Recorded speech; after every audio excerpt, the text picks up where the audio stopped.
Hello mga boards, good evening. For this video is mag-aalaga tayo o mag-feeding tayo sa ating alagang flower horn kung saan panay labas na siya na kanyang lungga, at ito ay sa senyales sa mga na siya ay gutom na, ay panay labas sa kanyang lungga at panay tingin sa itaas kung may pagkain. At ayan po, nilagyan na natin ng ilang piraso, mga 4 na piraso lamang po para hindi ma-bloated yung ating alagang isda. At kung may sobra man po ay kakainin naman yan ng kanyang kasamang pleco of janitor fish na ay albino, kasi nilagyan natin to ng 3 piraso. Ayan po, makikita nyo yung isa nasa gilid lang po, panay linis ng mga dumi sa ating aquarium.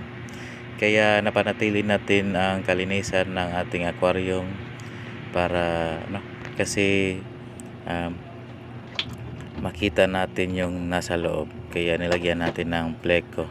Kasi kung na-try kasi natin na hindi natin nilagyan, kaya pagkaraan ng ilang weeks ay medyo blurry na yung kanyang glass sa loob.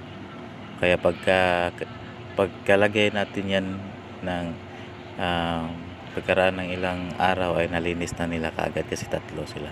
At hanggang dito na lang po, at maraming salamat at God bless. Happy fish keeping. Bye bye.